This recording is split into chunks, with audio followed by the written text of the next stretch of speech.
In the year 1871, the Great Fire nearly destroyed Chicago. But out of the ashes of that catastrophe rose a new Chicago, a city of brick and brawn, concrete and guts, with a short history of violence beating in its pulse. That history is on record, and the record is kept by the newspaper men who have made Chicago's papers great. No period in Chicago's history was more violent than the years of Prohibition. The rise and fall of the bootlegging empires was written in blood and bullets.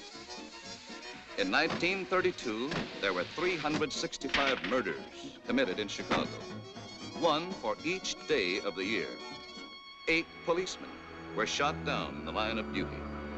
One of the most ruthless of these murders occurred on December 9th, 1932, on South Ashland Avenue, in a place operated by a woman named Wanda Skutnik. Wanda Skutnik's store in the Polish district was the front for a speakeasy.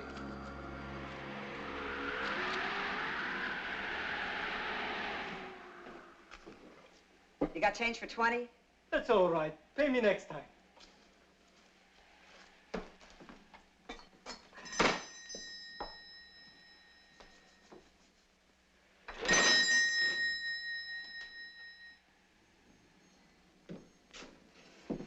Wanda, you're looking at a guy that's coming down with a cold. Sit down. Oh, thanks. Hi.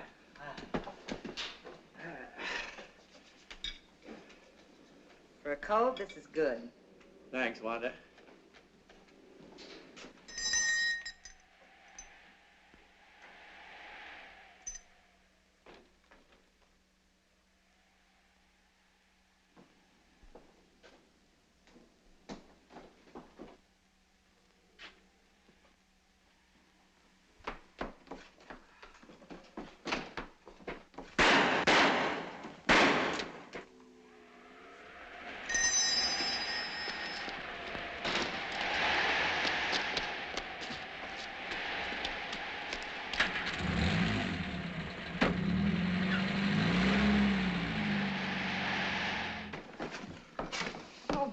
Get the police, Wanda. Get the police, quick. Hello. Hello, Central. Get me the police. Yeah, quick, please.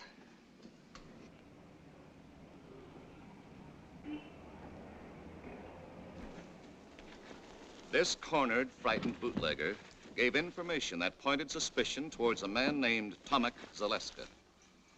Tomek Zaleska couldn't be found, but 2 weeks later, a tip from another source revealed that Zaleska had spent the night of the murder with his friend, Frank Wiecek. The police closed in on the home of Helen and Frank Wiecek.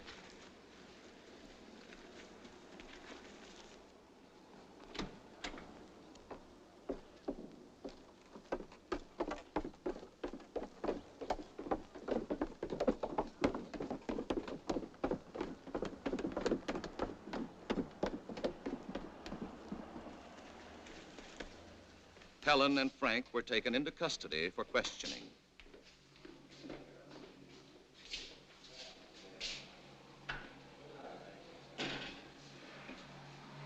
Frank Wiecek admitted that Tomek Zaleska had spent the night of the murder at his home, but insisted he knew nothing about the crime. Why did Tomek want to sleep at your house? Well, he was having trouble with his old man, and he was afraid to go home. When did you last report to your probation officer? Last Friday. You're sure it wasn't Thursday? No, I know it was Friday, because that was the day my wife told me she was going to have a baby. You went to the probation officer on Thursday, not Friday. There's your report card. You're confused, son. Try to be a little more accurate. Where were you at 3:30 on December 9th? I was with my wife. I remember because I was helping her shell walnuts for a cake she was making. You were wrong about the day you saw the probation officer. Maybe you're wrong about being at home shelling walnuts for your wife on December 9th. I know I made a mistake about the probation officer, but I know I'm right about the other thing. This statement was signed by your wife an hour ago. My husband was home with me on the 9th of December. I remember this because he was helping me pick dates for a cake. You sure it was walnuts?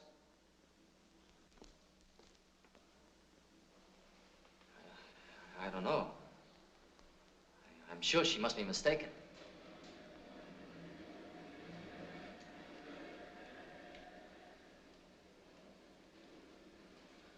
His wife, Helen, was released.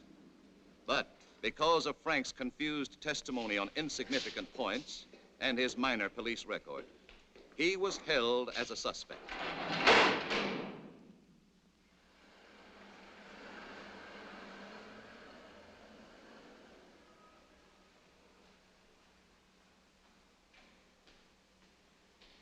Eventually, after hiding out for 6 weeks, Tomek Zaleska, protesting his innocence, surrendered to the police. You knew we were looking for you. You know we'd picked up your good friends Helen and Frank Wiecek. Then why did you give yourself up if you were innocent as you claimed? I was scared. Sometimes I used to hang around Wanda's place. When I heard they were picking up everybody she knew, well, I figured nobody would miss me, so I just beat it. I know now I made a mistake.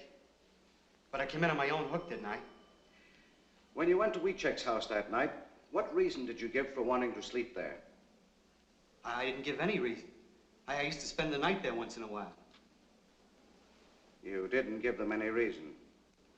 No. I just asked them to let me stay there, and they did. And you're sure you gave them no reason? No.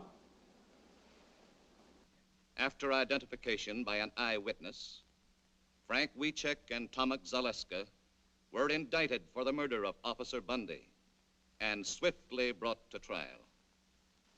I will ask you, Mrs. Skutnik, if you see in this courtroom the two men that murdered policeman John Bundy. Yes, sir. Him and him. Had you ever seen either of these men prior to the time of the shooting? Oh, sure. Tomek used to come around my place all the time. The other fella I never saw before. And the first time you saw Frank Wiecek was on the day of the murder? Yes, sir. And the next time you saw him was the day you picked him out of the police lineup? Yes, sir. Thank you, Your Honor. The people rest. Both men received a sentence of 99 years to be served in Stateville Penitentiary. This happened in November 1933. Frank and Tomek went to prison. The case was forgotten for 11 years. Forgotten until October 10th, 1944, when a small advertisement appeared in the classified section of the Chicago Times.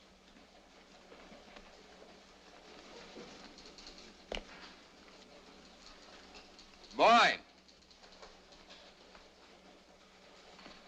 Yes, sir? Give me the file on John W. Bundy, cop killed in 32. All right. And get McNeil. Yes, sir.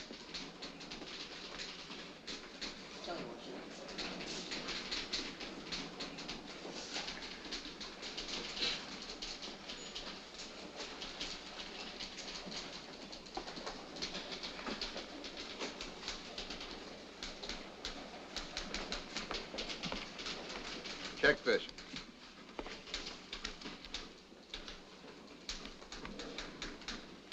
What do you make of it? Well, I want to know why it's worth $5,000 to someone to find out who killed a cop 11 years ago. 1932 was open season for cops. Over on the north side, they were shooting them in pairs like a brace of ducks. This is all I could find on that cop killed in 1932, that Bundy guy, Mr. Kelly.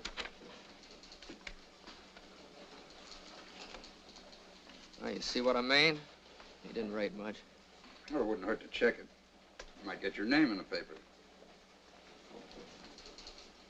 This is sucker bait. Every grifter and mooch in town will be after that $5 grand. They'll frame their brothers to get it. And maybe this is a frame. There's a lot of angles, this thing. You see what I mean? Just takes you longer to catch on, that's all. I'm just thinking about it.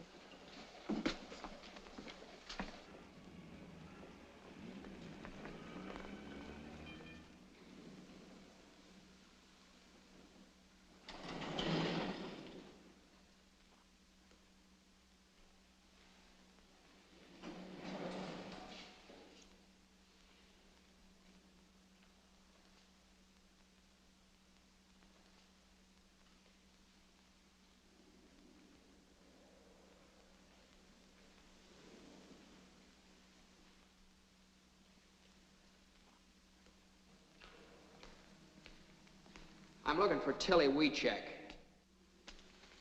What you want? I called Northside 777. They said I'd find her here. I'm Tilly.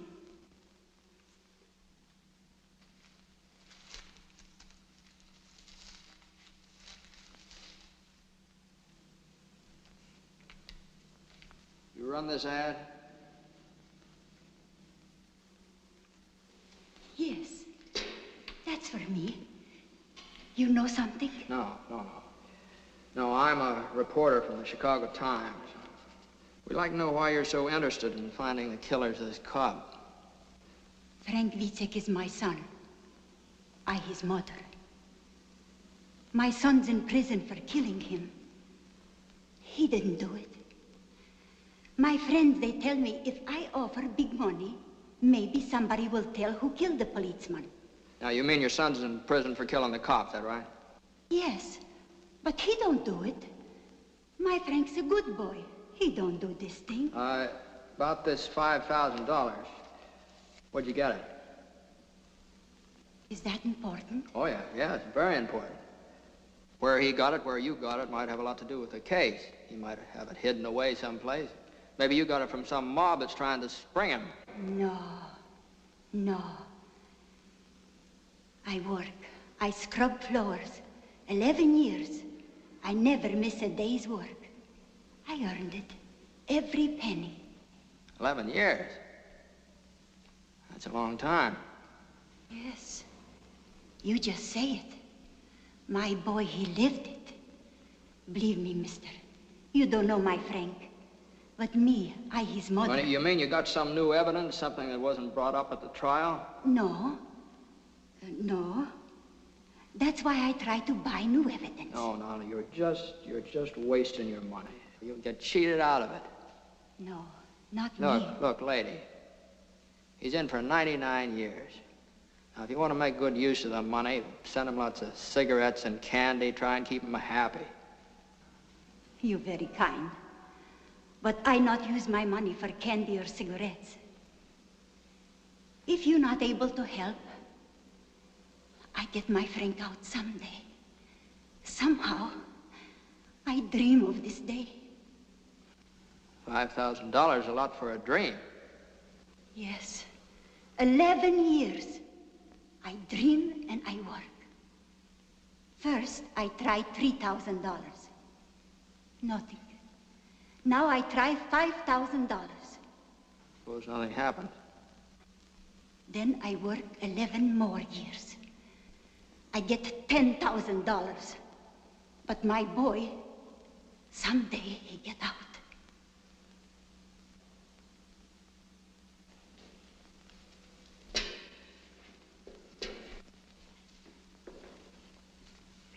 Now, I gotta hand it to you, Mrs. Weechek. You got a lot of courage. You help me? Oh, I'm afraid I couldn't do that. I'm only a reporter. I just write the story. Now, good luck to you.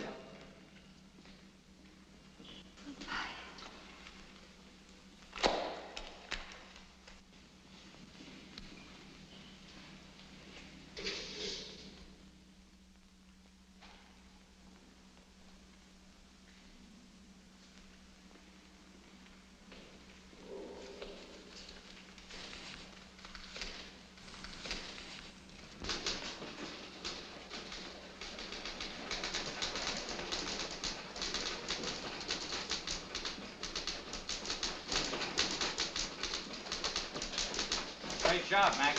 Thanks, Charlie.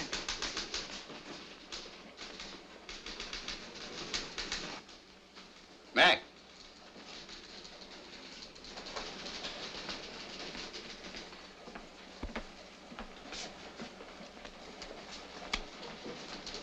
Hey, this story on the scrub woman, pretty good.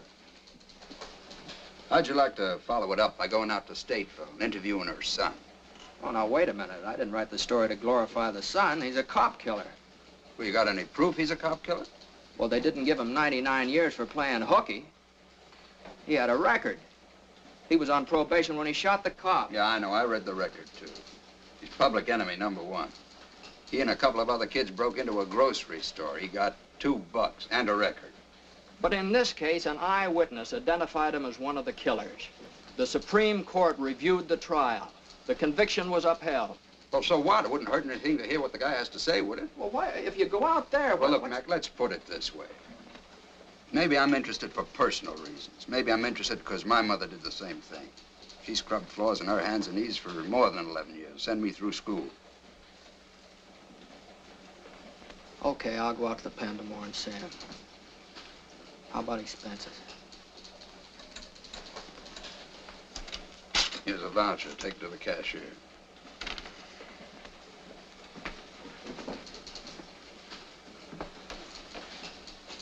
Kelly, I happen to know that your mother had a small annuity. She never scrubbed a floor in her life. You never got past the 5th grade. But I figure if you pull such a corny gag as this, you must want me to go pretty bad, so I'm going. But I want you to know that you didn't get away with it.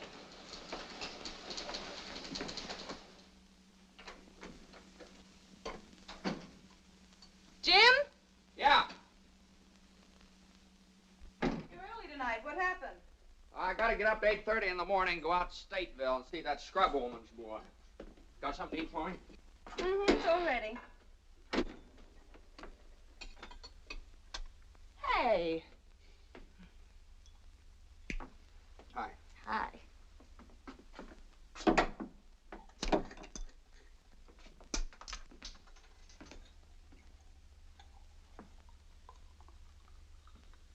Hey, you got a new one, huh? Isn't it a beauty? 500 pieces. Yeah, I can't see how a smart girl like you can spend so much time on these things. Oh, I noticed you worked on the last one. You know, that was a marvelous yarn you wrote about that Polish woman. Had a lot of feeling.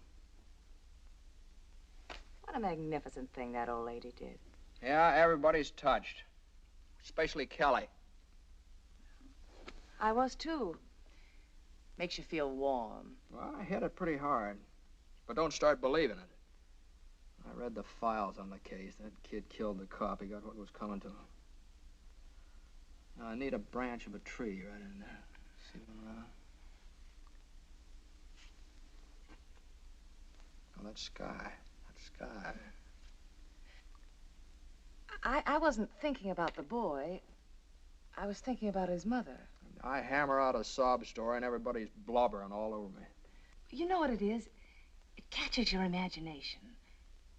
Nobody knows whether she's right or not, but she's worked so hard, she's had such faith that, well, I want her to be right. Honey, I love you. Well, wouldn't you scrub for it for me if I shot old Kelly in the head? Oh, I don't know. You don't. You don't. Jim. Oh, here's one. Here's one. Looks like it. Jim. Look, I'm going out to see him tomorrow. Well, you women are suckers for sentimentality, aren't you? I guess that's how I got you. All I had to do was dangle an orange blossom in front of you.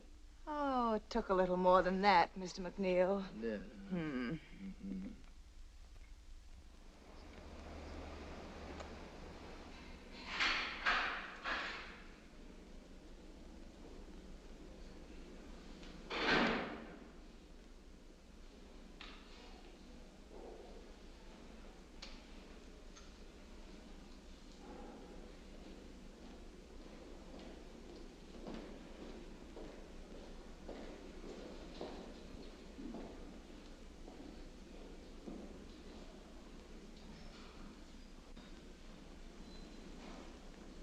What kind of a guy is he, Warden?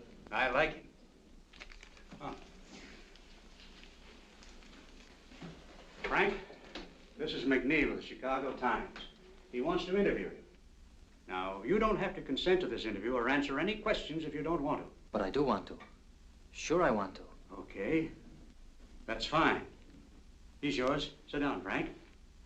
The Times has taken an interest in your case. I came out to ask you some questions. Yes, sir. I'd like more of your story, your side of it. I need an angle, something to hit the public with, you understand? Yes, sir. Now, You knew about the ad your mother ran in the papers, the $5,000 reward. Yeah. Did you know she was scrubbing floors to earn that money? Yes, I did. All she lives for is to get me out. I guess that's all I've got to live for, too. Well, that's a very good angle to play up. Your faith in your mother, her faith in you. You know, if you're guilty, you're just letting her slave her life away for nothing. She knows I'm not guilty. Uh-huh. I read the news clips, transcript of the trial. They don't whitewash you, the way I see it. But you only read what convicted me. All the true facts didn't come out. Even Judge Moulton said I was innocent. The judge that gave you 99 years? Well, the jury said we were guilty. He had to. But in his chambers, he said he knew we were innocent. When was that? Well, after he sentenced us. Oh, after? Well, maybe we better duck that. What else? My lawyer was a drunk. He wouldn't even let me take the stand. He was afraid I'd get the chair. Oh, go on. When they question you hour after hour, you're bound to get mixed up on a lot of little things the way I did. That's another good angle. Railroaded, huh? And they took me from one police station to another. Every few hours. Taking me around the horn, they call it. So my lawyer couldn't get me out. And this one, the Skutnik. The first 2 times she saw me, she said I wasn't the man. And all of a sudden, she said I was. Finger woman. All right, we'll play that up, too. I was home with my wife the night the policeman was killed. Does your wife visit you regularly? My wife, yeah. We're divorced. Well, we better duck that angle, too. You duck so many things. You don't believe me, do you? Listen, I talked to your mother. She's a very fine old woman. She believes you. I need proof. I got no proof. Yeah, I know. All right, now, what we'll do with this thing is this. We'll play up this mother angle and the finger woman, and maybe a little police and political corruption, too. I didn't say that. Well, what difference does that make? It's a good angle. Probably true, anyway. You see, you don't want a wishy-washy story. This thing's got to have sock, mass appeal. It's the only way we'll be able to help you. Get sympathy, public support. Now, you leave it to me. Okay, Ward. Thanks, man. That's all, Frank.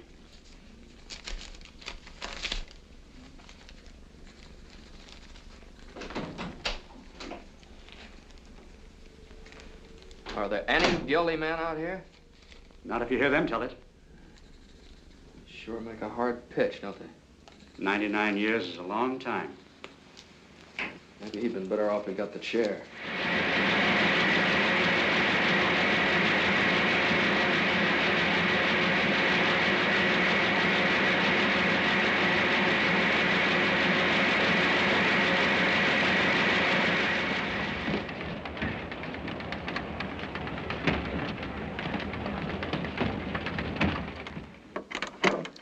Mr. McNeil is busy, but I'll tell him you like the story.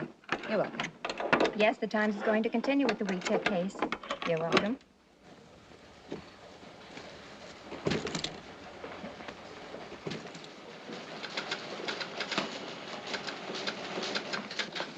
Yeah. Yes. Well, thank you very much for calling. That's right, lady. I guess the Times is going to follow up the case. Yeah. Bye. Say, what are you going to use for a follow-up? What follow-up? Well, the thing is snowballing. I want more of it. Well, you want to give me a raise, or do I just get the $5,000 from WeCheck's mother? Look, Mac, my job's to print the news that's fit to print. Did it ever occur to you that we might be selling this dead cop short? Maybe he had a mother that scrubbed floors, too.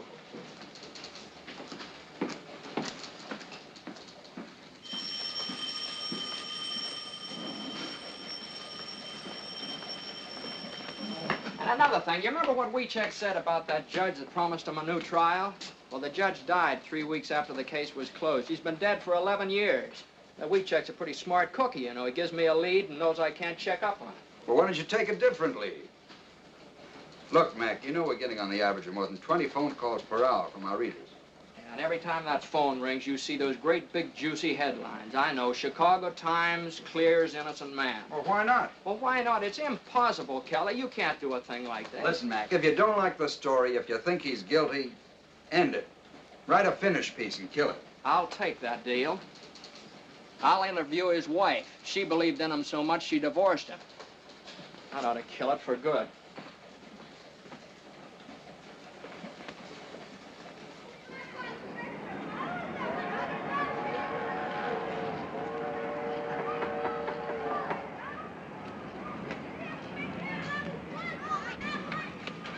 I'm looking for Helen Reiska. Yes? I'm McNeil of the Times. I'm doing a series on the WeCheck case. Oh, yes, I read them. Please come in. This way, please. Oh, excuse me. Just a minute. I got your address from your former mother-in-law, Tilly WeCheck. I haven't seen her since the divorce. I guess she doesn't feel very kindly towards me. Will you sit down, please? Do you think there's a chance that Frank will get free? Do you want him to? Sure, I want him to. Would you be waiting for him? No. No, I wouldn't. I'm married again. Oh. But I'd be glad for Frank, because he's a fine man. And because he's innocent. He was at home with me when the policeman was killed. Yeah, I know. You were baking a cake. You loved him then, I mean. I did. Very much. But the lonely nights were too much for you. You couldn't go on that way. No. Is that it? No, that's what Tilly might think. I loved him. I would have stuck to him. But Frank wanted me to get the divorce. Did he pick out your new husband for you, too? It's the truth. Did you contribute to the reward money, or did Tilly earn all that by herself? Oh, I couldn't help. I haven't anything. My husband, Mr. Reiska, takes care of me and my boy. Frank's boy. I can't ask more than that. He is a good man. And he loves me, and he loves the boy. We're lucky. Yeah, you seem to have got out of it all right. Mr. McNeil, I told you the truth about the divorce. Frank wanted it. Well, it's going to be very hard to make people believe it. Frank's wife says he's innocent and shows her faith by divorcing him, you know. But that's just the way it was. I went up to see him that day, wanting to make him keep up hope, wanting to cheer him up. He looked depressed, the way you do when you're terribly worried.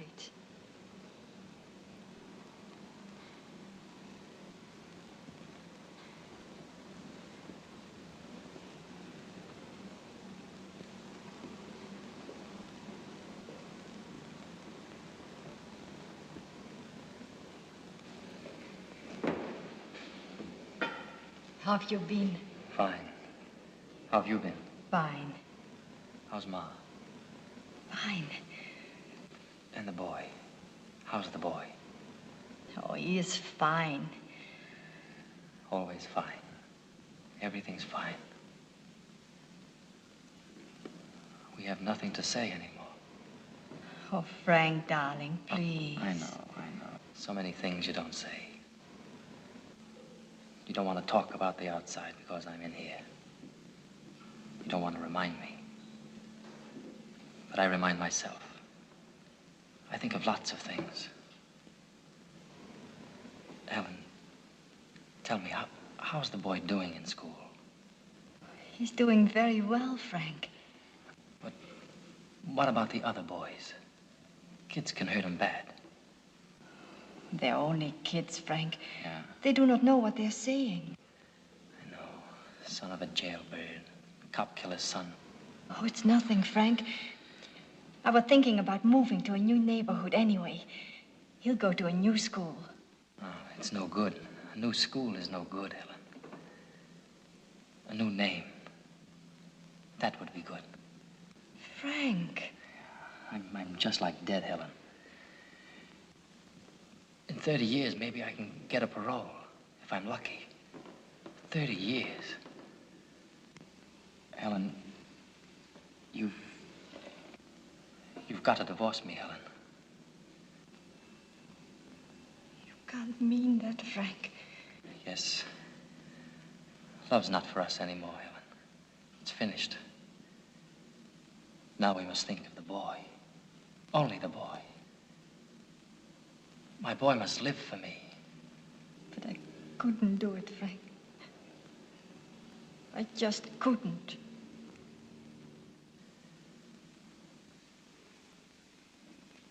And for over a year, I wouldn't do it, Mr. McNeil. But Frank kept begging me and begging me. Then I met Mr. Reiska. He loved me, and he was fond of little Frank. He understood everything about us. Well, what about the boy? Does he know? Yes, he knows. But now everyone calls his father Uncle Frank. We've made a point of that. Look, Mom, Brandon! No! You lost the other one. This is Mr. McNeil of the newspaper. And that's my husband, Mr. Reiska. Reiska? And that's my boy, Frank. How are you? Say, I'd like to get a couple of shots of you and the boy, if it's all right. That's all right. Come on, son. Come over Sit- here, sit right Frank. there. There you are. Come on. Hey, hey.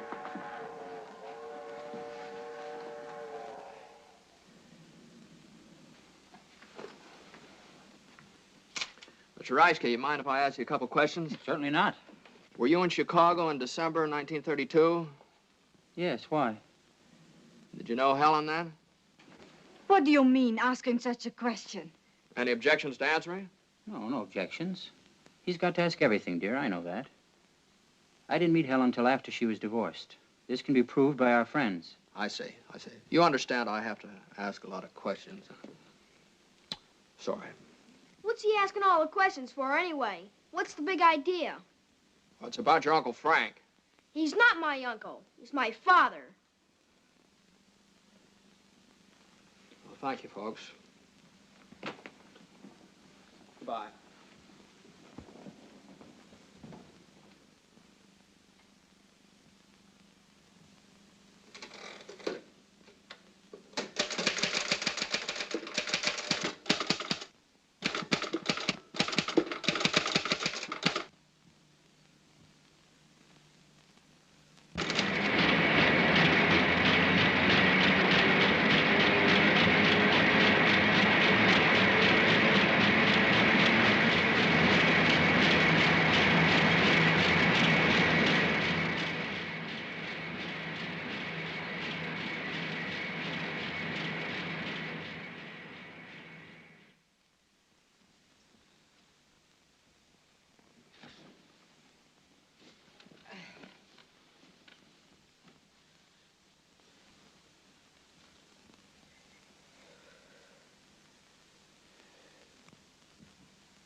Darling, wake up. What's the matter? Huh? Hungry? Want a nice sandwich? Oh, no. You've been gnashing your teeth and making an awful noise. I've never known you to be like this, Jim. I don't know. Maybe it's something I ate. I ate the same things. Well, maybe it's something I wrote down.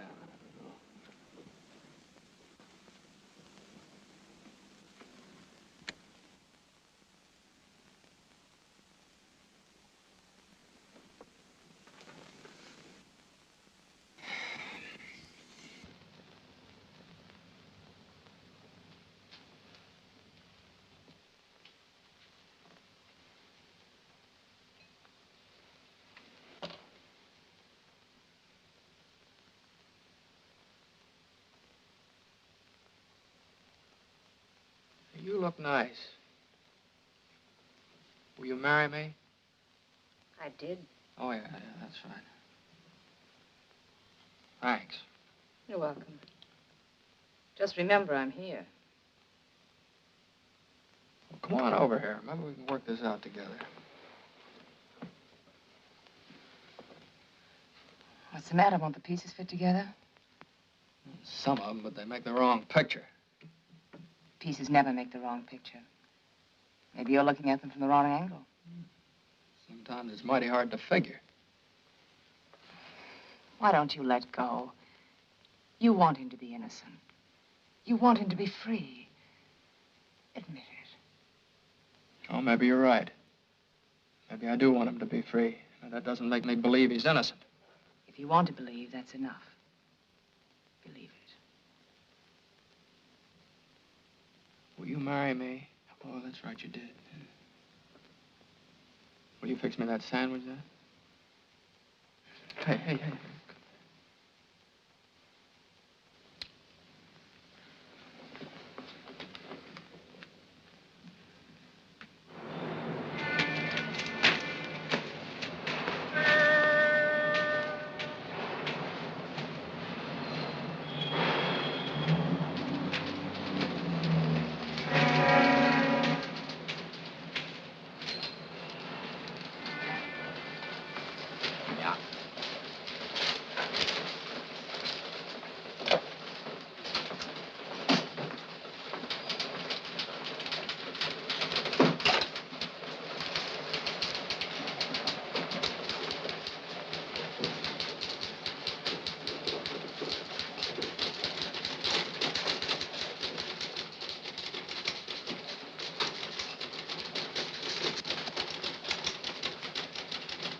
Hey, Kelly, have you seen this item on the warehouse fire?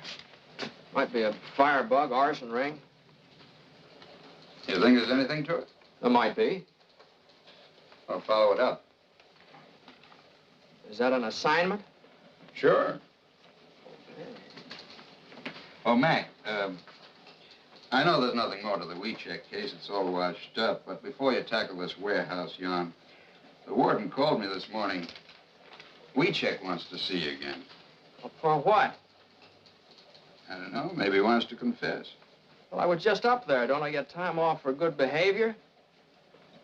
WeCheck's been up there for 11 years, Mac.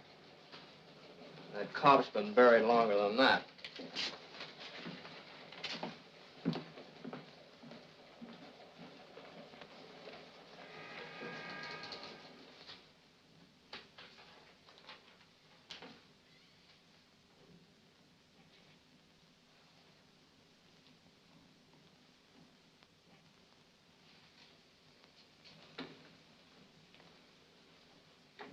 Hello, WeCheck.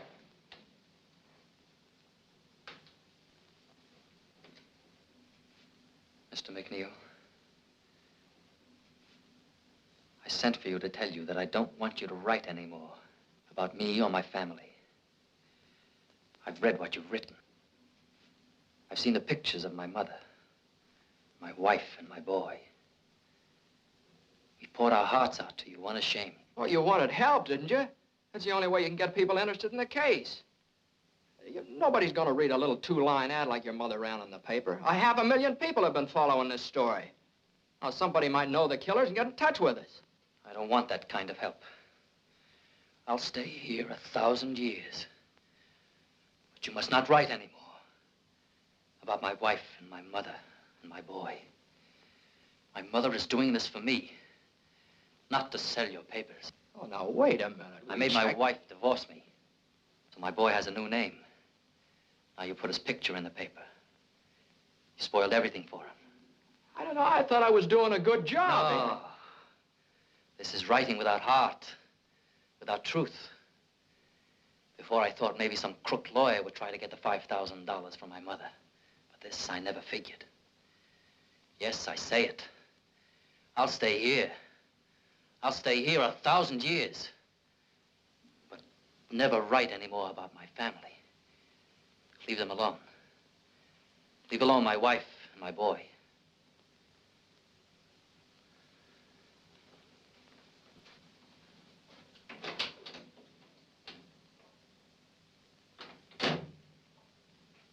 What do you make of that? Well, I guess he figured you pitched him some pretty low curves. It was a story. I wrote what I saw. You know, up here, every man claims to be innocent. But the prisoners are the harshest judges of themselves. And they believe we have only two men who don't belong here. Tomek Zaleska and Frank Wiecek. All right, Warden. Say, I wonder if you'd let me try something else. I'd like to talk to Tomek Zaleska. Okay.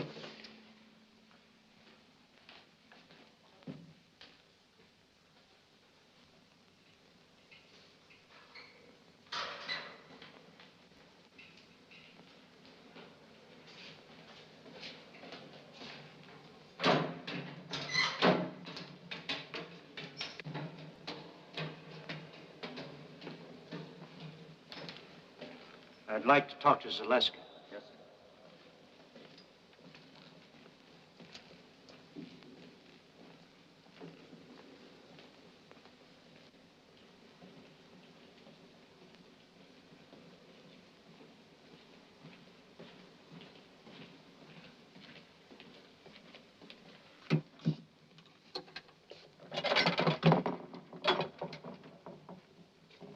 Tomek, this is McNeil of the Times. He'd like to talk to you.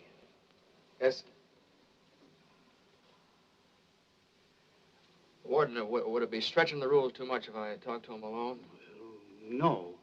No, go right ahead. Thank you. Are you familiar with the work the Times is doing for Wiecek? Yes, sir. Now, look, Tomek, we want to clear up this Bundy case one way or the other. We don't think Frank was in it with you. Now, if you confess and name the man that was really with you that night, the Times will do everything in its power to get you a parole for turning state's evidence. The chances are you'll be out of this place in a few years. What have you got to lose? You're in for a life now. Come on, tell us the truth. Sure. I could say I did it. Then maybe have a chance of getting out like you say. But if I confessed, who would I name as my partner? Joe Dokes? I couldn't make it stick for 1 minute. That's the trouble with being innocent. You don't know what really happened.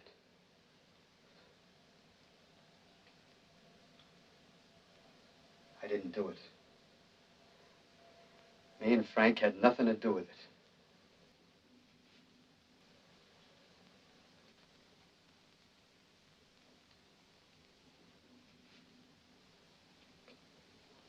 Okay, Tomek.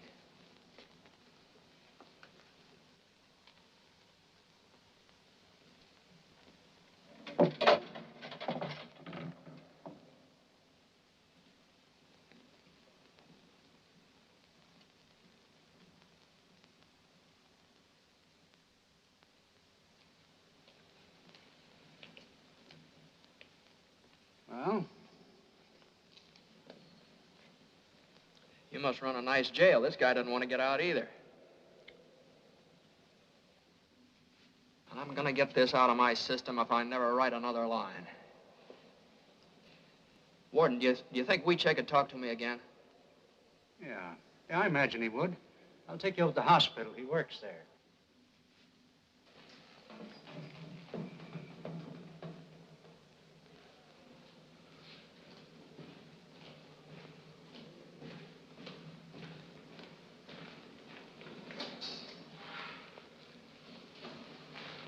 Frank, Mr. McNeil would like to talk to you again, if it's all right with you.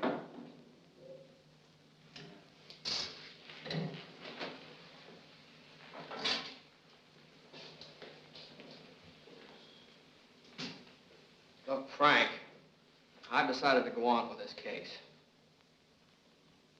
I'll slant the story your way. I also want you to know that I'm still not convinced you're innocent, but I'm willing to dig, get the facts. But remember this, if I ever catch you lying, I'll blast you so hard you won't even get a parole when you're 33 years or up. Is it a deal? I've nothing to be afraid of. It's a deal. Okay, Frank. Now, I want you to give me some information.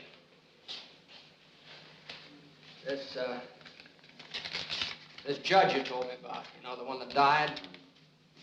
Were there any witnesses when he told you he'd try and get you a new trial? Yeah, there was a bailiff. Uh-huh. What was his name? I don't know. Well, I'll find out. What was the name of your lawyer? His name was Underwood. Underwood. Where does he practice? He's disbarred now. That's great. A disbarred lawyer and a dead judge. All right, what else? There's Wanda Skutnik. It was she alone who put me where I am. She identified me, but the other two witnesses, Gruska and the mailman, said no. Then there was the police captain. He was the one who got Skutnik to say I was the man. He stood right alongside of her when she picked me out. She was afraid of him. What was his name? I never found out. He wasn't at the trial. Well, where can I find the Skutnik dame? I don't know. That's nice material. It's all I got, but it's the truth. Would you be willing to take a lie detector test? Mr. McNeil, for 11 years, I've been waiting for a chance to get at that box. You know what you're up against? If it turns out bad, you're cooked. If it turns out good, it's only Leonard Keeler's professional opinion. Doesn't count legally. I'll take the test. Okay, I'll fix it up for you.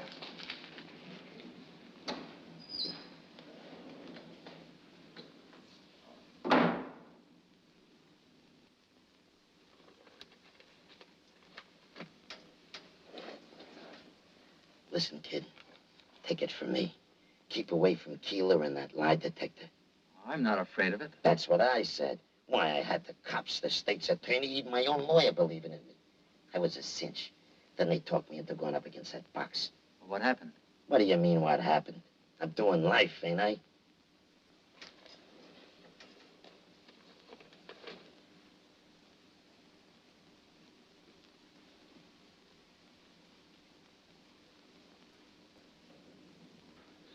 Well, the only thing the machine is for is to record the emotional reactions of an individual. We place a blood pressure cuff about the upper arm of the subject, and then through the impulses to the timbre system, record the variations in blood pressure and pulse on this stylus.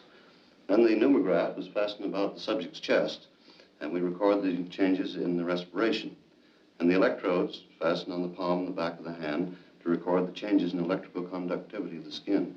It's a very sensitive criteria for emotional reaction, emotionality. Oh. Mr. Keeler's all ready for you, Frank. Sit down, Frank. Just take it easy and relax. I'll do the best I can, Mr. Keeler.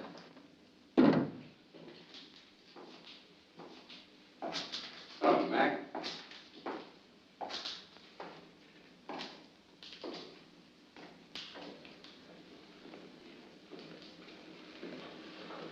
What are you doing here? I was driving out to Decatur to see my brother and thought I'd stop by. I'd never seen a lie test before. Decatur's out the other way. Yeah, well, I took the detour, the long way around. Yeah.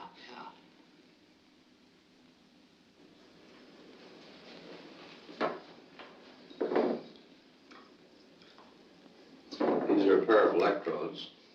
I clip them to the palm on the back of your hand to pick up the electrical changes in the nervous system. I'm going to try an experimental test now.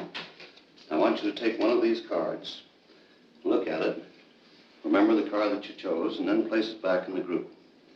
I'm going to ask you one card at a time, and I want you to say no to each card that I ask, including the chosen card. You understand? Yes, sir. Now just face forward. Don't watch the machine. And sit as quietly as you can.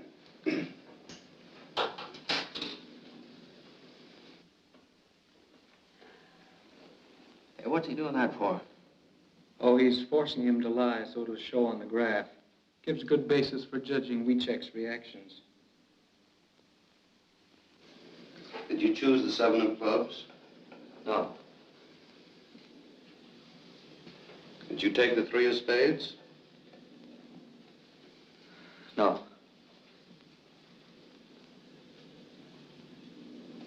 Did you take the Queen of Hearts? No.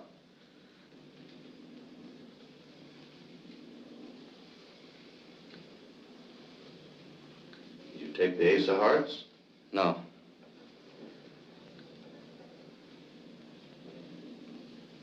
Did you take the 5 of diamonds? No.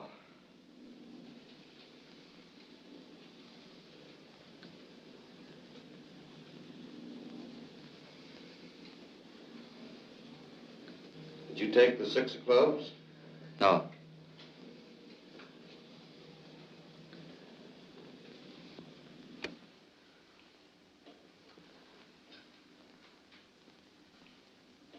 You took the 5 of diamonds, Frank. Did you? Yes, sir.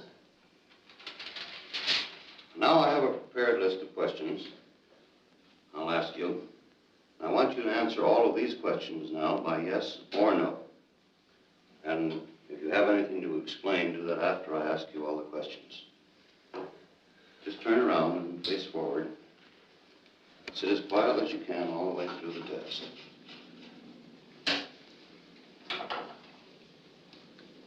And don't forget, just yes or no all the way through. Is your name Frank Wiechek? Yes.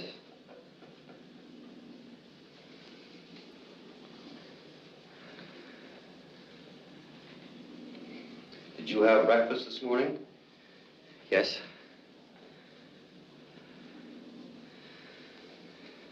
Do you know Tomek Alaska? Yes.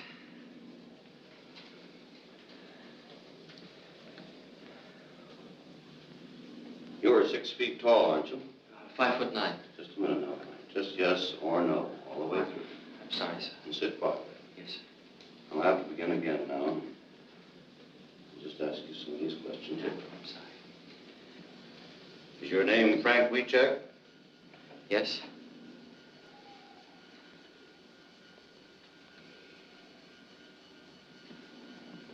Were you in Wanda Skutnik's store on December 9th? No.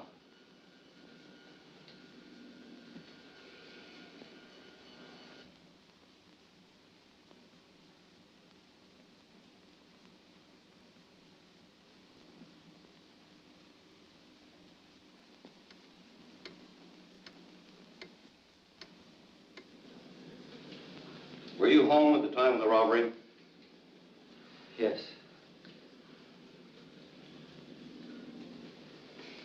That's all I'm going to ask you. Just sit quietly now for a few moments, and I'll take it up. Yes, sir.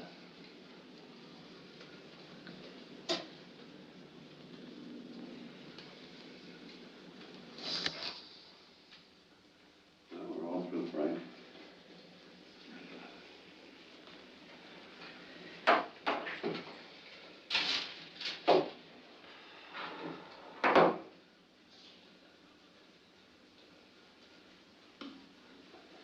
Bye, and I'll probably see you later.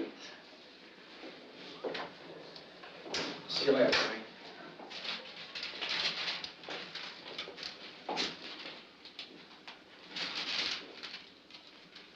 What's the verdict? Well, there's the record.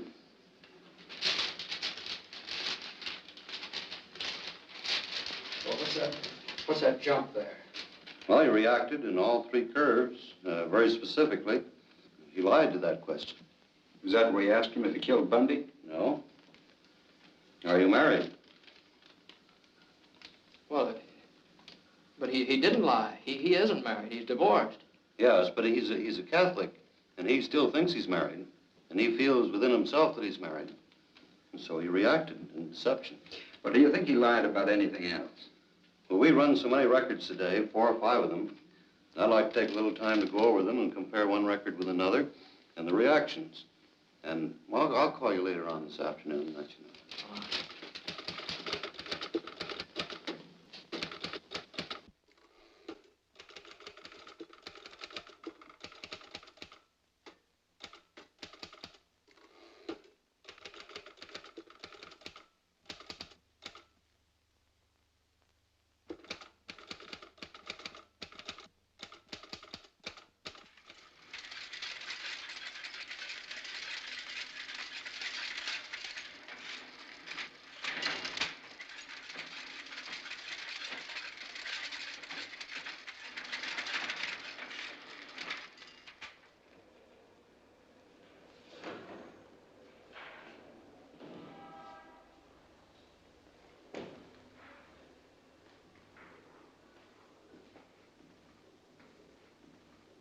Hiya, McNeil. What can I do for you? Say, Larson, I'd like to check on the date of arrest of a fellow by the name of Frank Wiechek.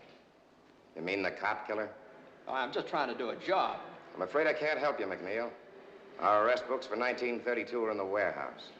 They're not available. What do you want me to do, go to the commissioner? You know where you can go as far as I'm concerned.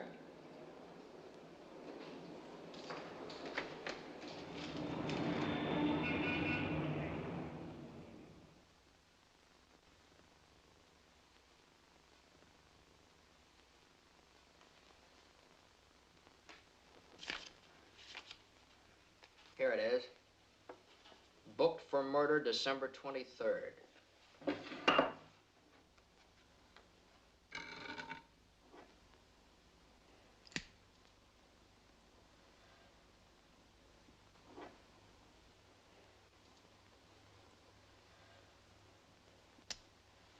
Does that make you happy?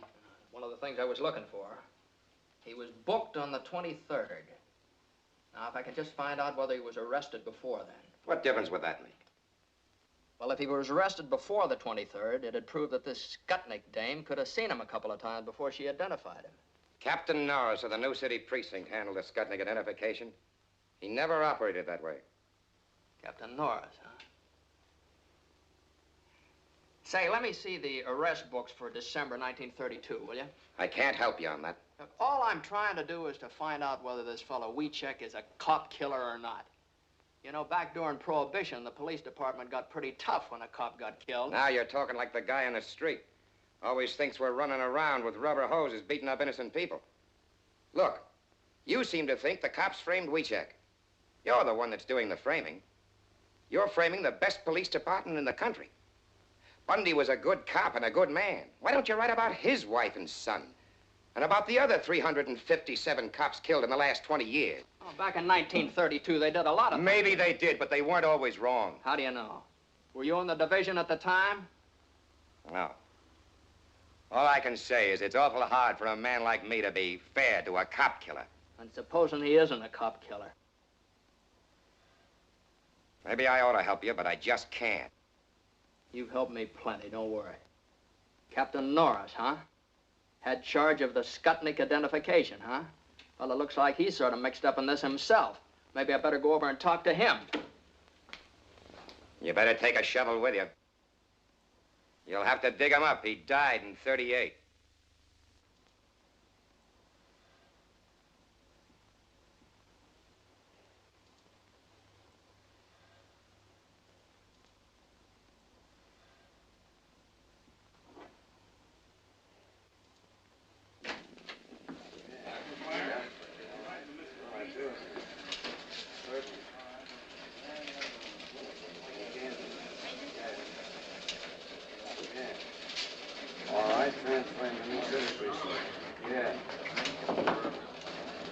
Hi, Mac. Off your beat, ain't you? Yeah, sort of. I need some help. Lay off of me, Mac. The word's gone out to keep away from you. I've done you a lot of favors, Matt. Now, is there any place I can find some records of people that come in here and look at the police show-ups?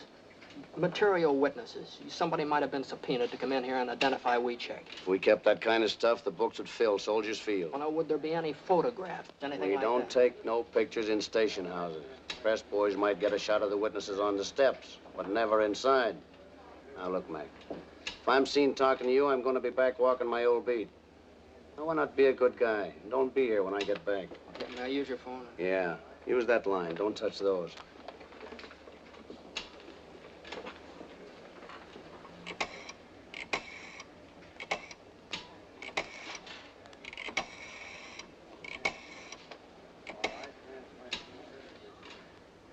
This is McNeil. Give me Kelly.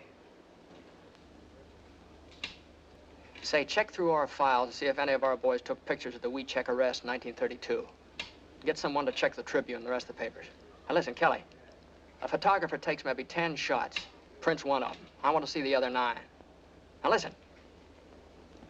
The Herald Examiner, they were still in business then, weren't they? Now, this is just their kind of picture. I'll check on that myself.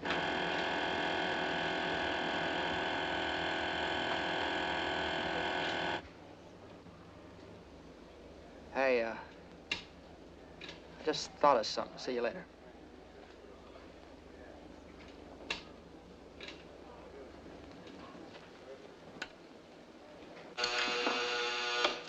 Your city precinct. This is McNeil over at headquarters. You got the book on the Weecheck arrest, 1932? Yeah, but we've been told to pull it out of the files. I'll drop over and see it. Okay, we're right over. Right.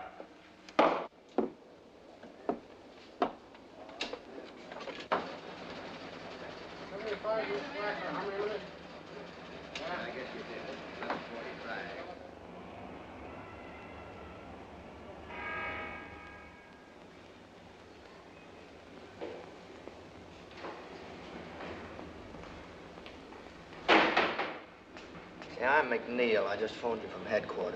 You got that book on the Weecheck arrest? Come in.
What'd you find?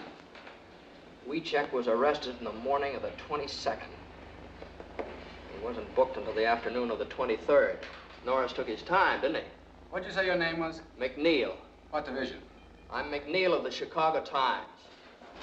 This is confidential information. This is public information, and I'm entitled to use it. We've got our orders. You got a beef, you talk to the state's attorney's office. That's a good idea. I think I will. In the meantime, I wouldn't let anything happen to that book if I were you.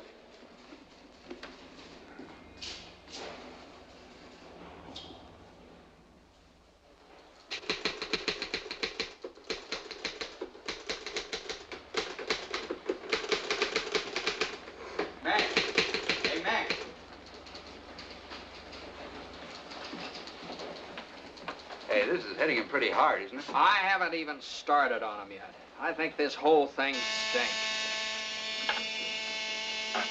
Kelly speaking. Yeah. Yes, sir. Right away.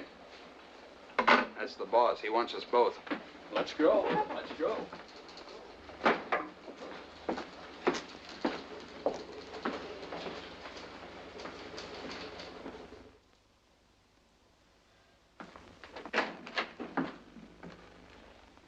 Go right in, Mr. Kelly. Mr. Palmer's waiting.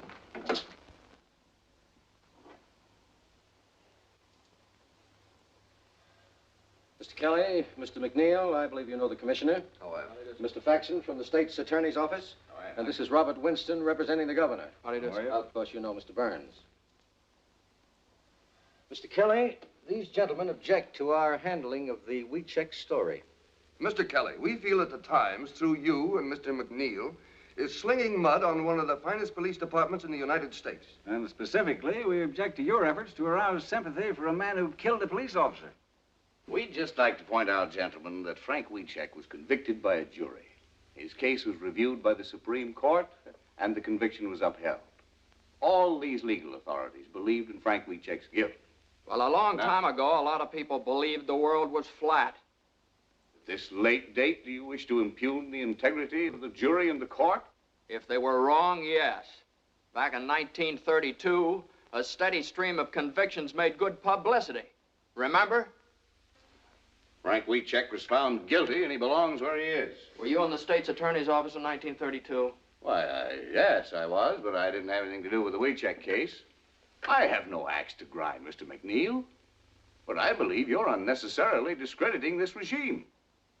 Furthermore, your stories may be holding out false hope of a pardon to both Frank Wiechek and his mother. I'm not so sure it's false. We are. Look, up until now, what we've printed was based on interview and investigation. We've invented nothing, and we don't intend to. Well, a great deal of emotion and color can be lent to simple facts.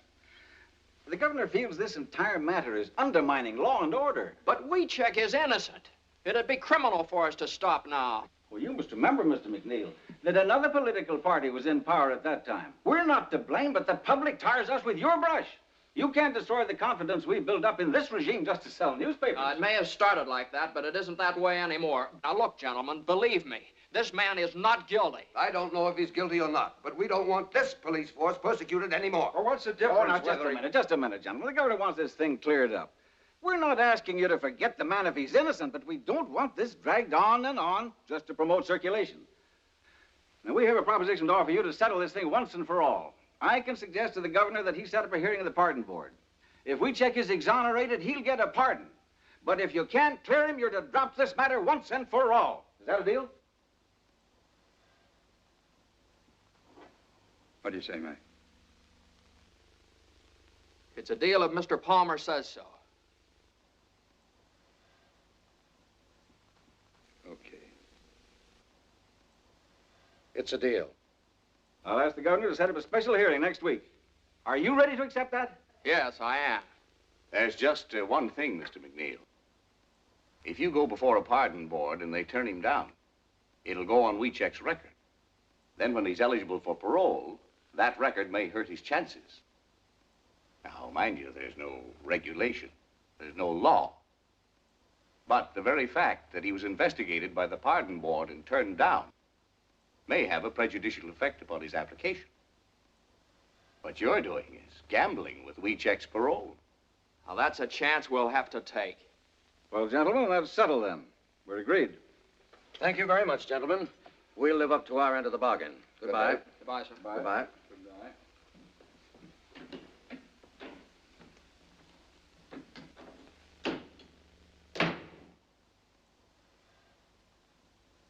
Well, you two seem to be satisfied, but Mr. Burns doesn't seem to be. I'm not. As your attorney, I think you've made a bad deal. While I have read the transcript of this case and am familiar with some of the things Mr. McNeil found, I am not at all certain that we have sufficient evidence to obtain a pardon. But you haven't seen all of the evidence yet, Mr. Burns. What, for instance? Well, in the first place, I've talked to the bailiff of the court. He corroborated Frank's statement that the judge promised him a new trial. Well, what basis did the judge have for making that promise? I don't know. If he made it. He made it, all right. Here's an affidavit from the bailiff. That's not proof. It's inconclusive. All right. Forget about that. I have a lie detector test.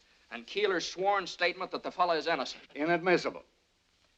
Gruska and Decker, the other two witnesses in the crime, maintain that Wiechek is not the man.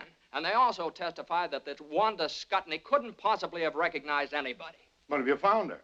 What does she say? Gruska and Decker contradict it, but it's inconclusive evidence. Now, what new admissible evidence have you? Well, there's a whole lot of new stuff. The state's attorney's office tried to keep me out of the record books. That's the reason they had that fella faxing up here. And another thing. Why is this Wanda Skutnik dame keeping undercover? A couple of mobsters might have killed that cop and threatened her for not playing ball. Or maybe she's trying to keep in good with the law. I don't know. She ran a speakeasy. Now, look here, McNeil. I'm an attorney. I know what it is to go up before the pardon board. They go on facts. Facts? Okay, I'll give you something better than facts. I'll give you a picture. Take a look at that. Now, Wanda Skutnik testified that she didn't see Wiechek from the time of the murder until the time she identified him on the 23rd of December. Now, Frank maintains that she did see him several times on the 22nd of December when the cops were taking him around from station to station. All right, that bears out Frank's story right there. There's a picture of Frank and Wanda going into one of the stations. Where'd you get this, Mac? I got it out of the files of the old Herald Examiner. Kind of figured they'd go for a picture like that. When was this taken? Well, obviously on the 22nd. Oh, now, look here, McNeil. You can't just say that obviously it was taken then. You have to prove it. Well, I have the photograph. When you go before the pardon board, the burden of proof is with you. But the picture After all, it could very well have been taken after she identified him. McNeil, You've done a wonderful job in assembling all this evidence.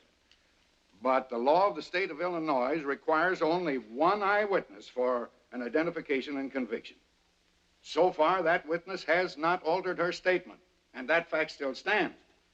Mr. Palmer, in view of this, I'm afraid I must recommend that you permit me to get in touch with those gentlemen who were just here and ask for more time, or until I've had an opportunity to go over the case. Then your advice is to call the whole thing off. That's right.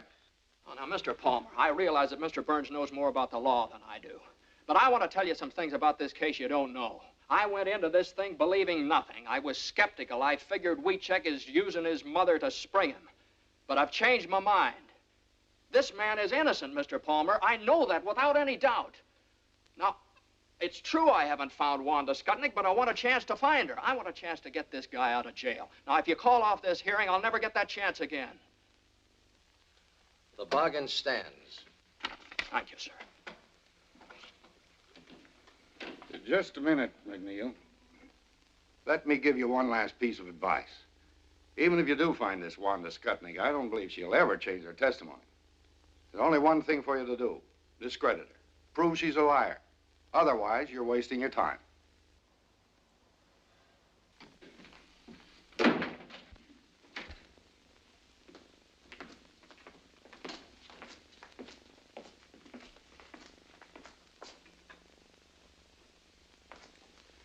Yeah, that's great. Great speech, Mac. Now you've really got to find Wanda Skutnik. Now, listen, Kelly. I haven't been wasting my time. I know a lot about Wanda Skutnik. Now, she used to run a speakeasy. All right, she's probably still in the liquor business. She's Polish, and she used to run around with a guy that works in the stockyards. So don't let your enthusiasm get you into trouble. Back of the stockyard's a tough neighborhood. Oh, wait a minute. No, don't scare me, Kelly. Can you speak Polish? No, I can't speak Polish. But if I have to learn to speak Polish to find her, I'm starting right now.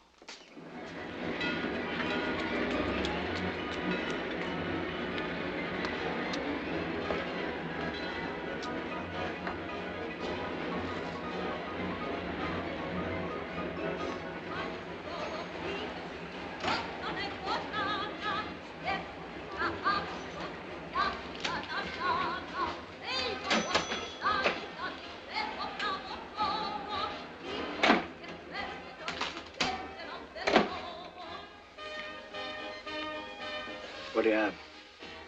Say, did you ever see that woman before? Her name's Wanda Skutnik. You a copper? No. Her uncle died, left her a little money. I hear she's remarried. Having a hard time finding her. Money, huh? Well, I don't know. I'll see if the boys in the back room know about it. Chłopie, czy któryś słyszał, że kobieta się nazywa Wanda Skutnik? Nie. Była pewna żonata? Ja wcale nie. I ma nowe nazwisko. Nie. Never heard of her. Right.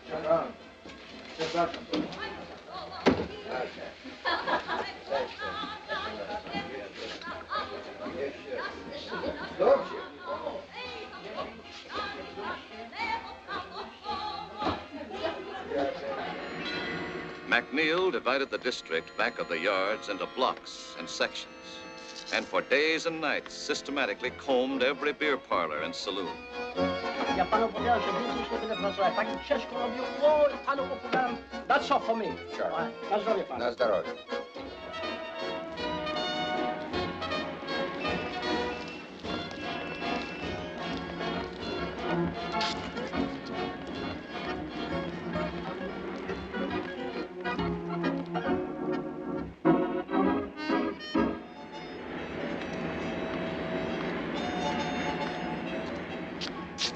Ja mam 21.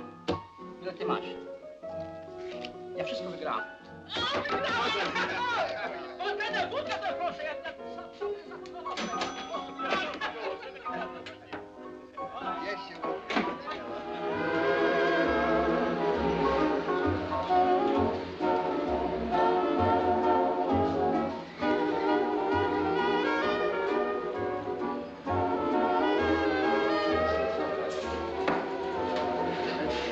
Give me a bourbon.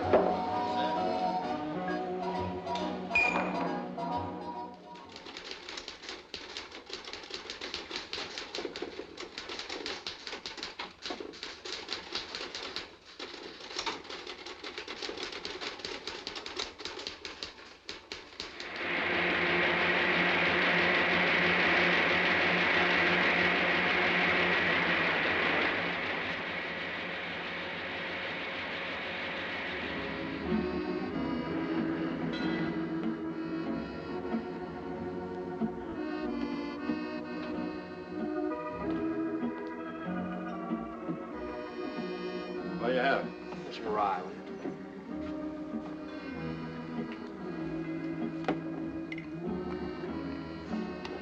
Say, did you ever see that woman around here? No, I don't think I have. Her name's Skutnik, Wanda Skutnik. A lot of women come in here, but I don't know them by name.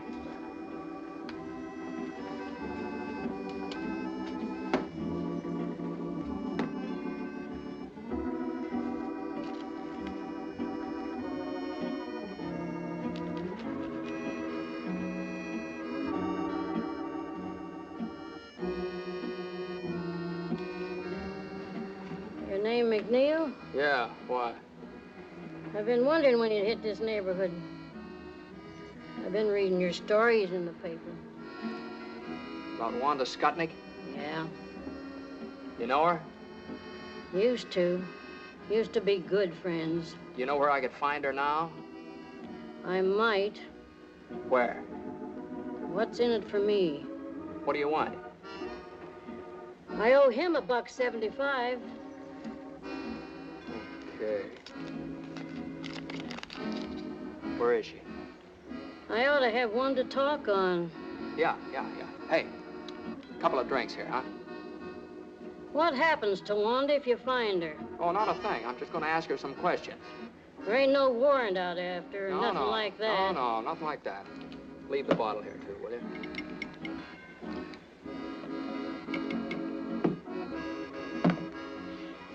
She hadn't ought to thrown them bricks at me. You know Honora Street? Yeah, sure. You go down there. 725. 725. What's her name now?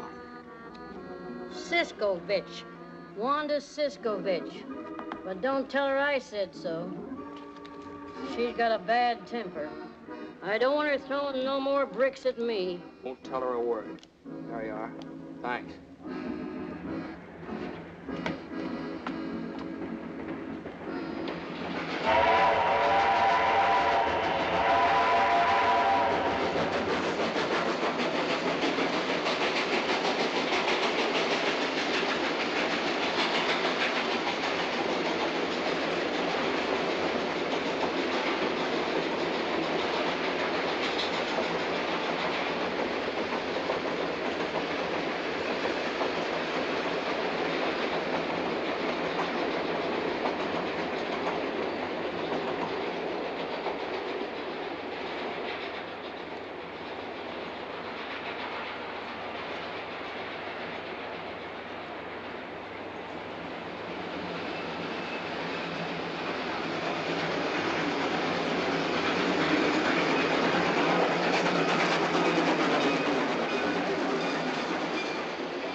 Come in.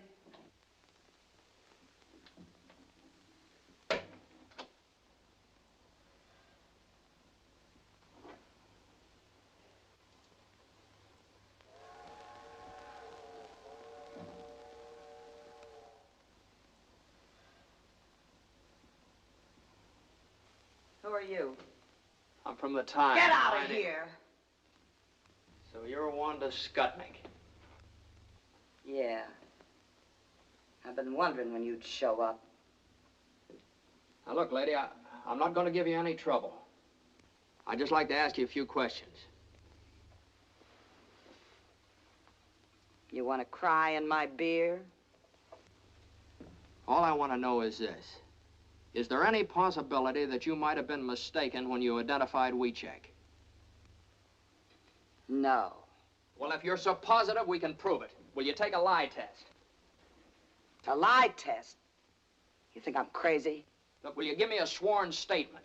I did my swearing in court. How many times did you see Frank before you identified him? Never. You didn't see him before the police show up? No, only when he killed the cop. Look, I said all I got to say. That's all there is, see? What do you mean that's all there is? There's a lot more than that. This kid's been up in the pen for 11 years. Now, look, I've got to go before the pardon board day after tomorrow. Now, Frank's got a good chance to get off if you help him. I got no reason to help Wiechek, and I got no reason to help you neither. You're the one that wrote them lies about me. I've been thinking of suing you for libel. That's the reason I wrote them. I called you a liar and a bootlegger and a finger woman. I insulted you every way I could think of, and I'm going to keep on doing it, see? Go ahead and sue us for libel. I'd just like to get you up on a witness stand under oath. Yeah, and you still wouldn't get nothing out of me.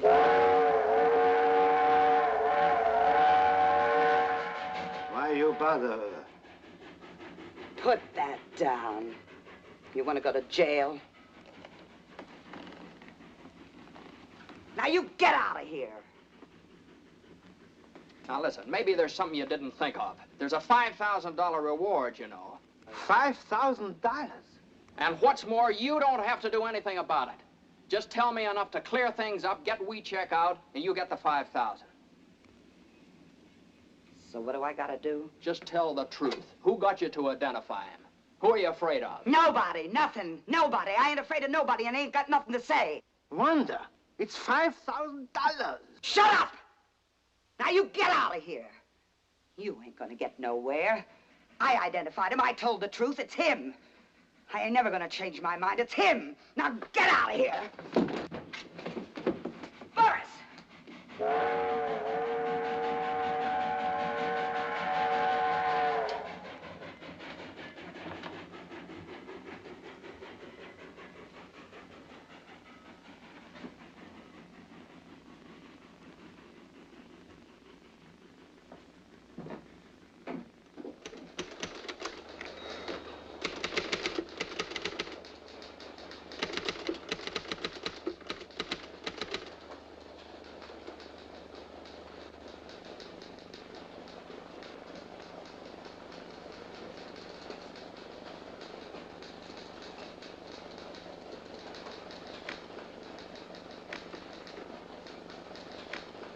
Well, Mr. Burns has given us a clear picture of the situation. If Wanda Skutnik can defy the pardon board, if the board has no authority to subpoena her, the power to make her talk, then we're helpless. What do we do now? The thing for us to do now is for me to appear before the pardon board at Springfield this afternoon, present our apologies, and ask that the case be withdrawn. Will that appear on Frank's record? Will it spoil his chances when he becomes eligible for a parole? No, his name simply will not come before the board. All right. That's it, then. I'm sorry, Mr. Palmer. I want to apologize to you, too, Mr. Burns. I thought if I found this woman, I could make her talk, but I missed her. I'm sorry. Okay, Mac. Kelly, write a finished story on this Wanda Skutnik and end the whole thing. Get the paper off the hook. Well, I can get a train for Springfield in about half hour. Good.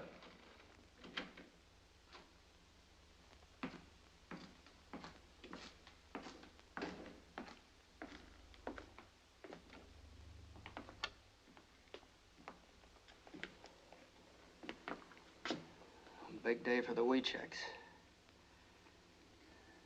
Write a finished story. Get the paper off the hook. How do you end it?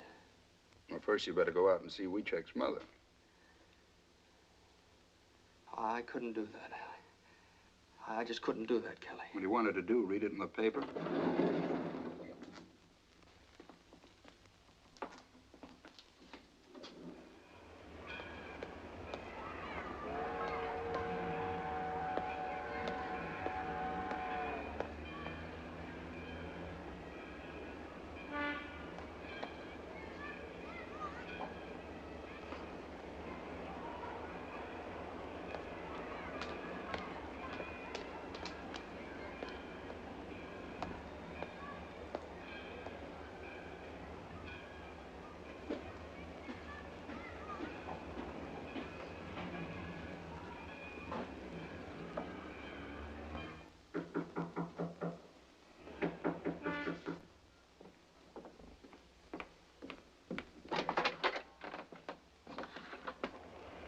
Mr.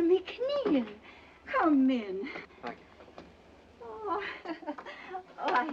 I got to excuse myself. I was not expecting company. You mustn't regard me as company, Tilly. I was baking a pie for Frank. Please sit down. I'll get you some coffee.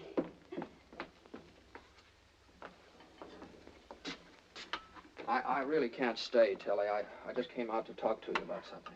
About the pardon board, yes? Oh, I pray for this day. I want to tell you about it. Yeah. Come over and sit down. And now it has come. It is here. Tilly, I must tell you this. Yeah. We're going to call off the hearings. We don't have a chance in the world of getting Frank his pardon. No chance. No. But you work so hard. You do everything. Everything I could. You got lawyers. He tell pardon board. We have the best. But don't you see, Tilly, if we go before the pardon board now, it'll just be hurting Frank's chances for a parole later on. We can't get a thing out of Wanda Skutnik, and without her, we have nothing. I saw her at the trial. She will never tell. Like a rock. She will never tell. But she knows. Yes, she's afraid. She will not talk, never. And without her, we have no evidence. Evidence? They got no evidence when they sent my Frank to prison for 99 years. I got no evidence when I scrub floors every night. Go without supper. Walk to work so I save a nickel for Frank.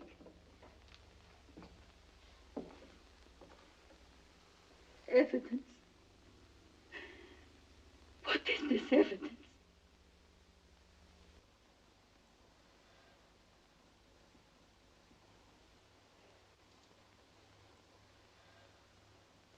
I can't tell you how sorry I am, Tilly. You try to help. You're a good man. But if this thing happened, then we fight some more. We fight more and more. Yes? No, Tilly. We're calling off the hearing. The Times is dropping the case. No. But if you go, I got no friend left. I'm sorry.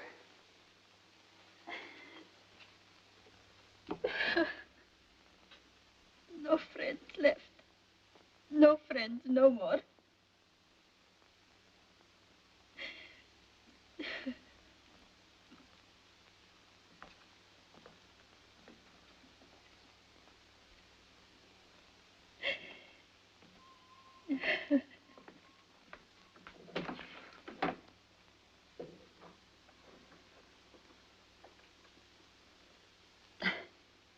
Big fool me. Sure, I got a friend.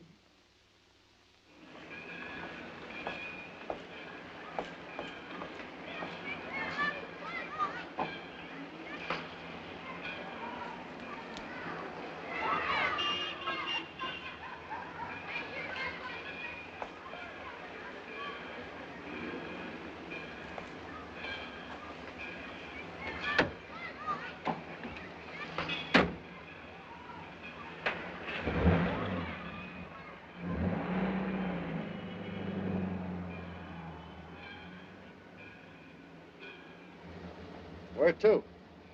Now the Chicago Times. The other fellow's writing those stories, ain't you? Seen the paper?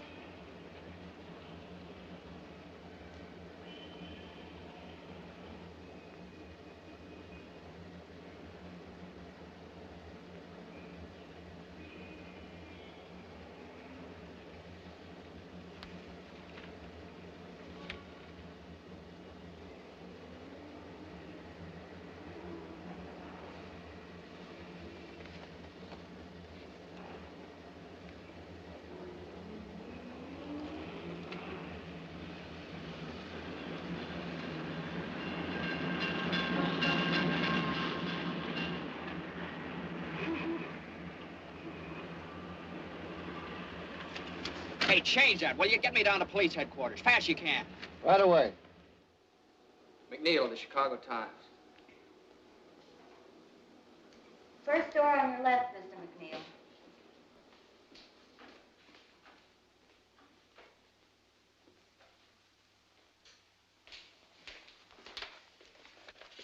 Say, did you make the enlargement of the photograph of this forged check here?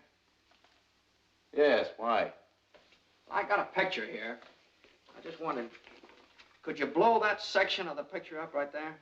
Sure. Would all the details come out on it? Well, that depends. You got the negative? No, that's all I got right there. Well, then I'd have to make a dupe. How long would that take? Oh, a couple of hours. What do you think? Could you get started on it right away? Yes. But you're McNeil at the Times, aren't you? Been working on that wheat check case. That's right, I'm McNeil. At first, I thought this guy was guilty. But now I don't know. You take a look at it. Hey, can I use your phone? Sure, right over there.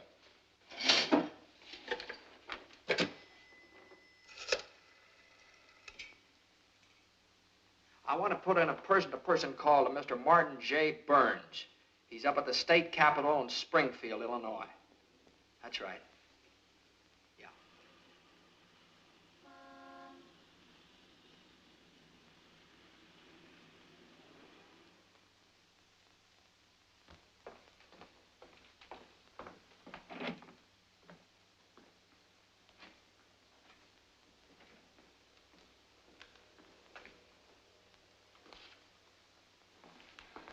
Sorry, gentlemen. The pardon board is in special session. The case of Frank Wieczek. Gentlemen, I feel somewhat at a loss because I came here to ask that the petition of Frank Wieczek be withdrawn. However, about an hour ago, I received a telephone call from James McNeil of the Chicago Times, who informs me that he has uncovered the evidence we've been seeking. It is conclusive evidence that supports the petition of Frank Wieczek. You may present the evidence, Mr. Burns. Unfortunately, gentlemen, my telephone conversation with Mr. McNeil was necessarily brief. He's flying down to Springfield. He should be here at any moment. What evidence does he have? I'm afraid I don't know. Mr. Chair. Mr. Faxon. I object. The state's attorney's office has the right to demand orthodox conduct of this hearing. If you have conclusive evidence, present it. Otherwise, we ask that the petition be denied here and now. Mr. Faxon, we certainly intend to follow orthodox procedure in this Board of Pardons.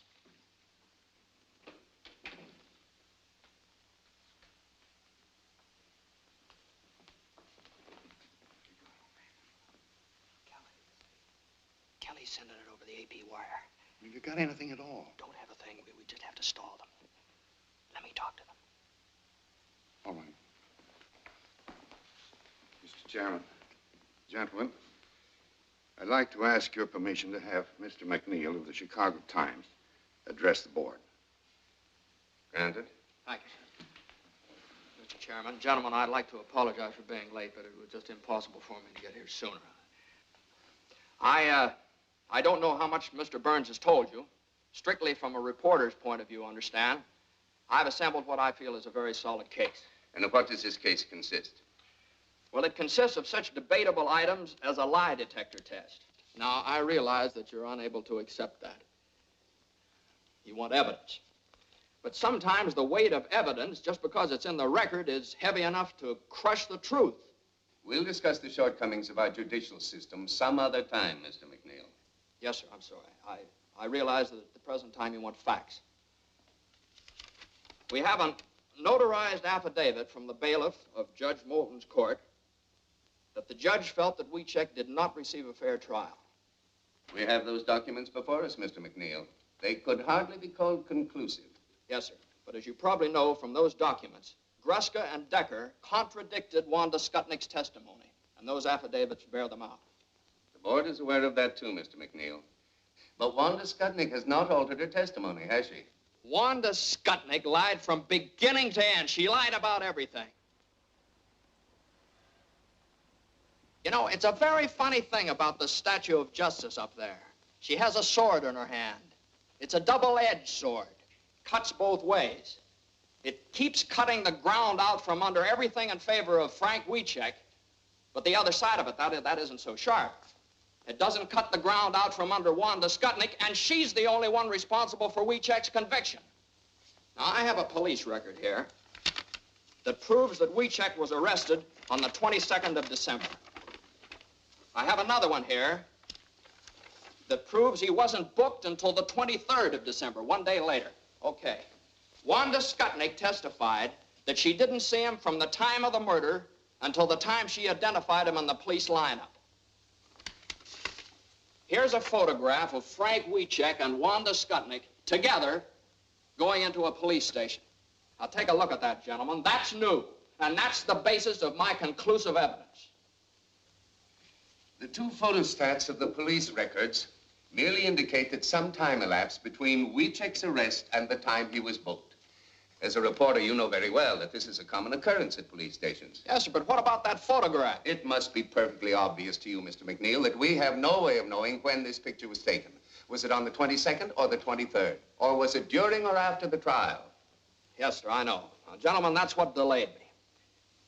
Now, if I do prove that that photograph was taken on the 22nd of December, one day before Wanda Skutnik identified Frank Wiecek in the police lineup, how about that? What then? In that event, Mr. McNeil, we might be obliged to render a favorable decision. But can you prove it? Yes, sir, I think I can. I just need a little time. Time? Do you mean to say, Mr. McNeil, that you still have no corroborating evidence? No, I'm not sure. The police laboratory down in Chicago is enlarging this section of the photograph. Now, if the enlarging process... Yes, I know, but how long will this take? As soon as the enlargement is developed, they're going to send it over the wire photo system from the Chicago Times to the Illinois State Journal, which is just a few blocks down here. Now, all I ask, gentlemen, is that you go down there and see that thing with me. I object. The methods of publicity previously used in behalf of the plaintiff indicate that this may rightly be regarded as an attempt to make journalistic capital of this hearing. Now, I am authorized by the state's attorney's office to state categorically that in the opinion of our office, the facts set forth in Wiecek's behalf do not indicate that he was a victim of a miscarriage of justice. We're here to protect the interests of the people of this state, not to sell newspapers. Mr. Chairman. Gentlemen, the governor ordered this hearing for the purpose of arriving at the truth. If you fail to consider every item of evidence, no matter how improperly presented, you have defeated the very purpose of this hearing. What is your decision, Mr. Chairman? Gentlemen, we'll go. Are you clear to Springfield? Yes, sir, the wire's open. Well, hold it open. Have the picture in a minute. Which one's McNeil? Yeah, right here. There are a couple of prints that came in a while ago from Kelly of the Chicago Times. This one's blown up 100 times. This one 140. He said you'd understand. Okay, thanks very much. Excuse me.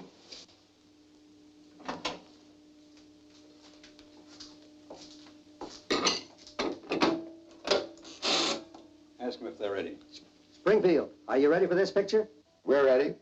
Okay, here's the final lineup. Okay. All ready, Mr. McNeil.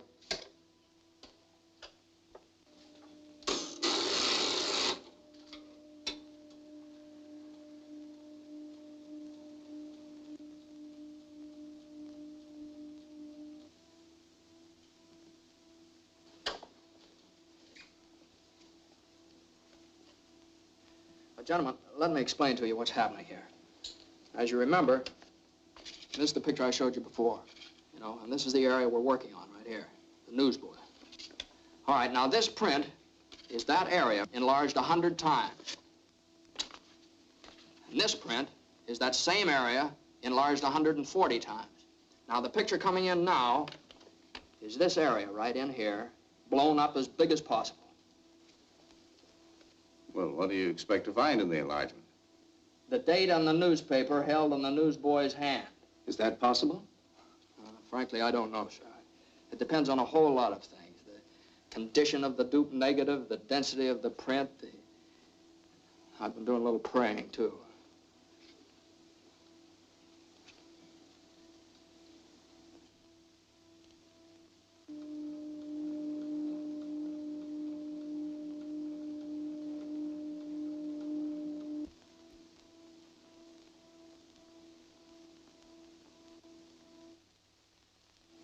That's it, Mr. McNeil. Excuse me, please. How long will this take? Oh, it's a positive print. Shouldn't take long. You can come along with me if you want. This way, Colonel.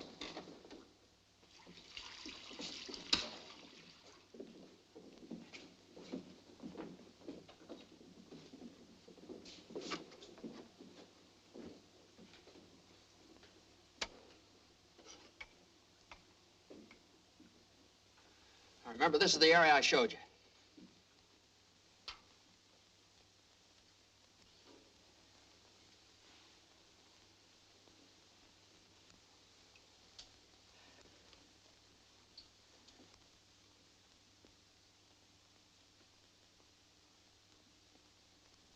There, it's beginning to come through.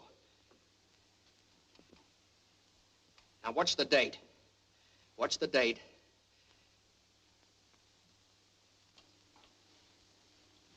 December. There it is. December 22nd. 22nd of December. There it is.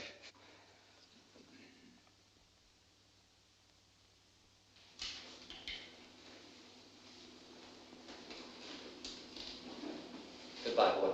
Good luck, Frank. Thank you.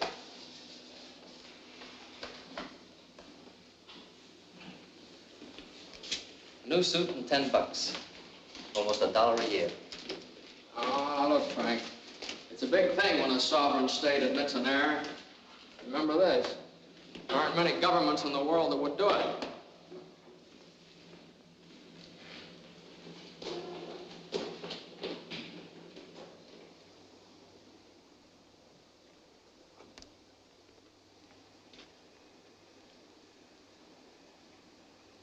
That's my daddy! Daddy!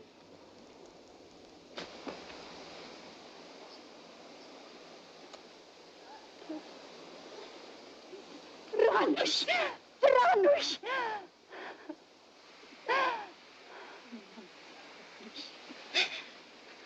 Helen. Frank. Frank, this is... Yeah, I know. I want to thank you for everything you've done for Helen and the boy. And I want you to know you can have the boy with you whenever you want him, and for as long as you like. Thanks. It's a good world outside. Yes, it's a good world outside. And Frank Wiecek is free. Free because of a mother's faith, the courage of a newspaper, and one reporter's refusal to accept defeat.